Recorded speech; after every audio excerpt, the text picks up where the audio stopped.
Fresh homemade pasta. The very name brings me back to my childhood, watching my grandma and mom fill endless wooden trays with golden fettuccine nests for our holiday family gatherings. Today, I'm sharing a foolproof 2-ingredient recipe for traditional pasta, along with a gluten-free version that's just as irresistible.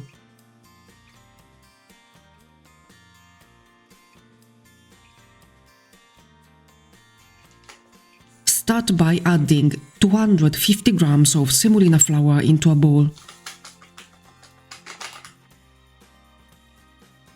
Gradually pour in lukewarm water while mixing the ingredients.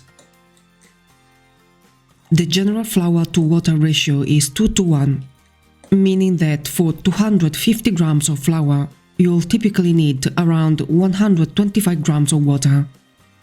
However, this proportion isn't always exact, as the amount of water required depends on the flour's absorption rate. Whether you're using semolina, all-purpose flour, a mix of both, or incorporating eggs.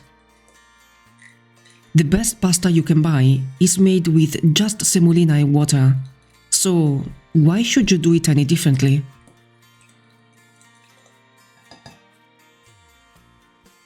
Once all the water is absorbed, some recommend kneading on a work surface, but I find that messy.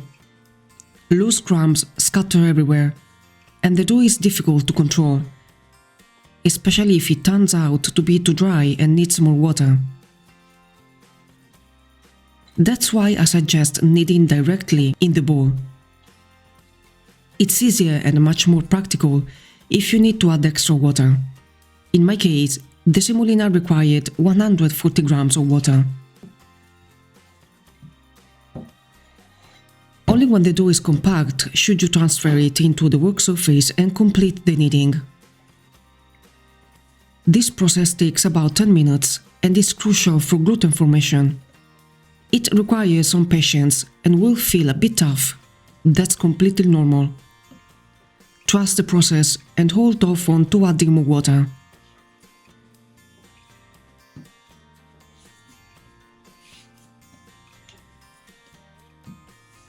After 10 minutes of kneading, the dough might look rough and not smooth at all. Don't worry. Cover it with the bowl and let it rest for 30 minutes.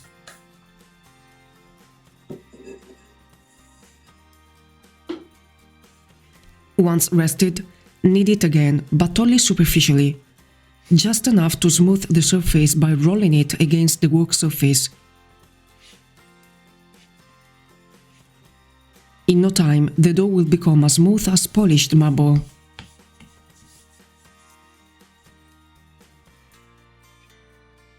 It's time to use the pasta machine.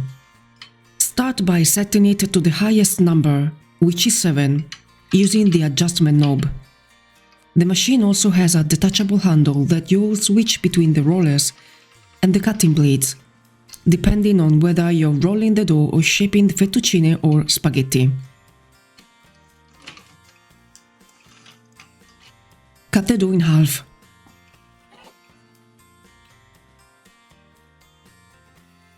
Then cut each half again. Take one small portion and press it flat with your fingers, or use a rolling pin if you prefer.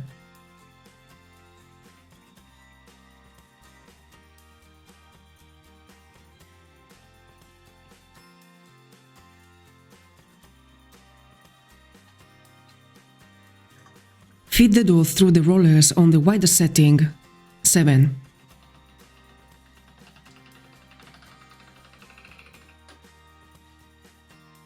Once rolled, lightly flour it and fold it in half, making sure to fold the unfloured side inward.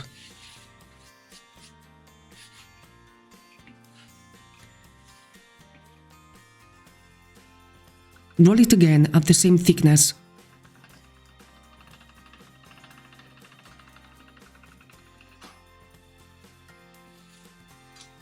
Next, gradually reduce the roller thickness, flattening the pasta sheet each time.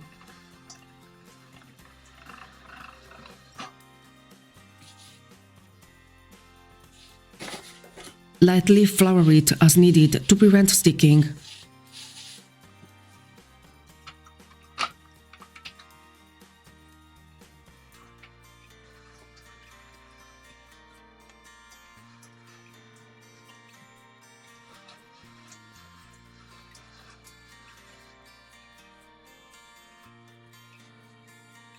absolutely beautiful.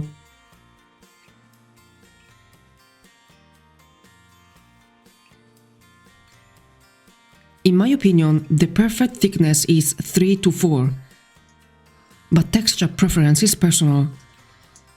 The best way to decide is by tasting it yourself once it's cooked.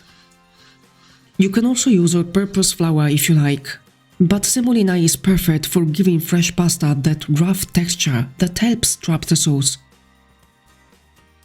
Let's cut the pasta sheet. Why? Because you definitely don't want to sit there starving, trying to twirl a meter-long fettuccine around your fork, only to end up with a pasta nest so big it won't even fit in your mouth, right? So you cut into pieces, about 30 to 35 centimeters long. That's roughly 12 to 14 inches. Once done, set the handle to your desired pasta shape and feed the pasta sheet through the cutting blades to shape it. You can add the small pieces left over from the cutters to the next pasta portion by simply pressing them against the dough. The roller will take care of the rest. These fettuccine are just beautiful. To form the nest, it's important to keep both the pasta and the wooden board well floured.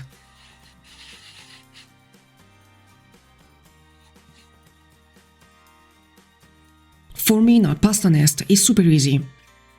Just roll the pasta along its full length around your fingers, and once you've formed the nest, gently slide it onto the wooden board. If you're a perfectionist, you can trim the edges of the pasta sheet to make it more even and create a precise rectangle. My mother never did this when cooking for just the family on regular days, but she definitely did it when we had guests or for special occasions.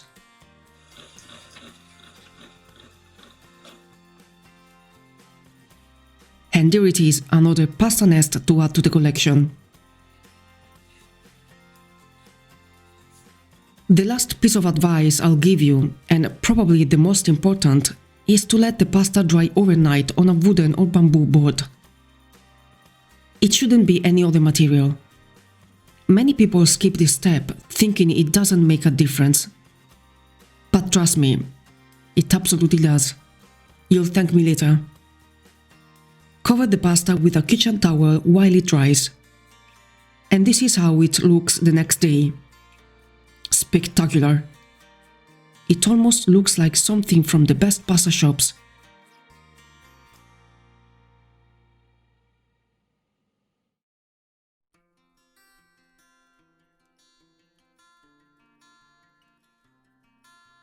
For the gluten-free version, start by adding 50 grams of rice flour, 85 grams of cornstarch, and 35 grams of buckwheat flour to a bowl.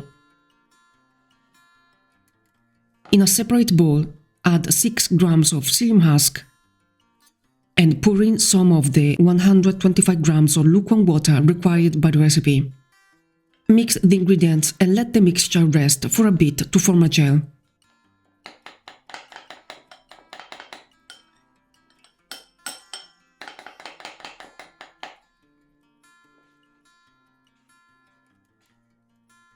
Once the psyllium has gelled, combine the flours and gradually add in a little more lukewarm water.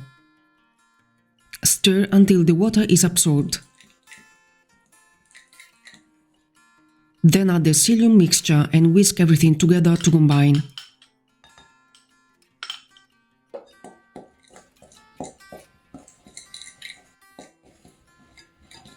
During this process, gradually add the remaining water.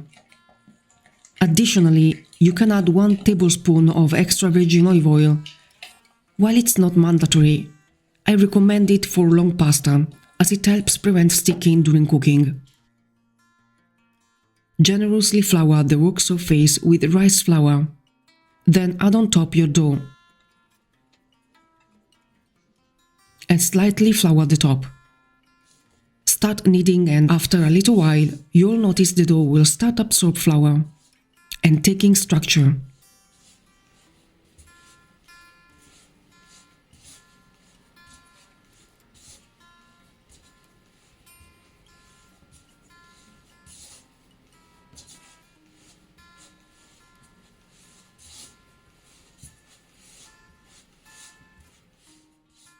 until a more compact dough will form. That at some point will stop absorbing flour, and only a little of it will remain on the work surface.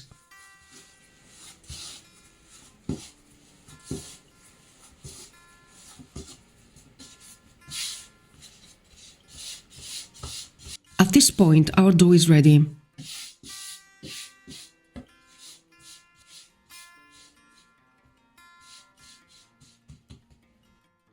Cover it with a bowl and let it rest for 5 to 10 minutes.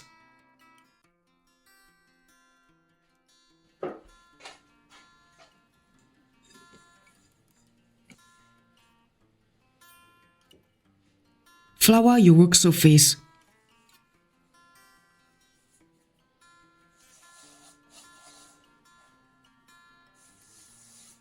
Cut the dough in half.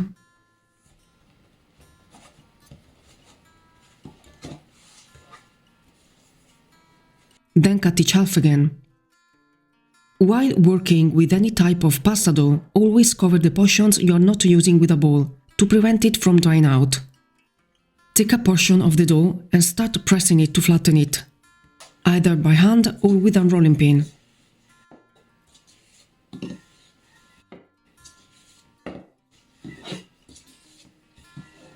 Here's the best advice I can give you from now on. The less you handle the dough, the better. The more you work with it, the more it will stick everywhere. Once your small portion of dough is flattened, feed it through the rollers on the widest setting, 7.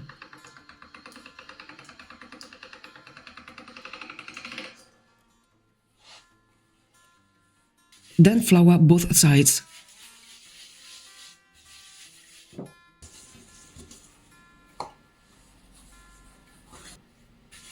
Adjust the setting to 5, and honestly, I don't recommend going any thinner than that.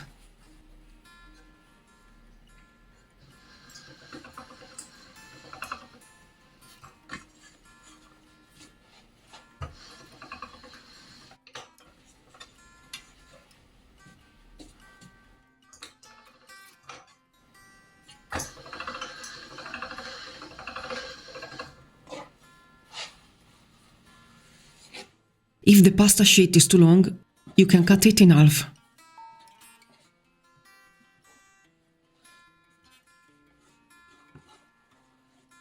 Set the handle to your desired pasta shape and feed the sheet through the cutting blades to shape it.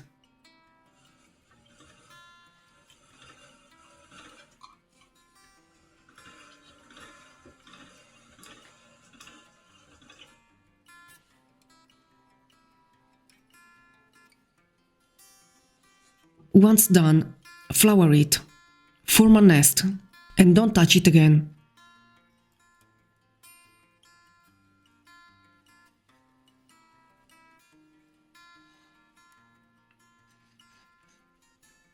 Cover the nests with a clean kitchen towel and let them dry overnight on a floured wooden or bamboo board. Look at how beautiful this pasta sheet is. It has an incredible balance of flavor. Gentle yet authentic. I'm sure you'll love it. Don't worry about the little dots. They are just from the psyllium husk. Don't miss my upcoming videos. Delicious recipes are on the way. Like this video, share and subscribe to my channel. Leave a comment and hit the bell so you never miss an update. Thanks for watching and I'll see you next time.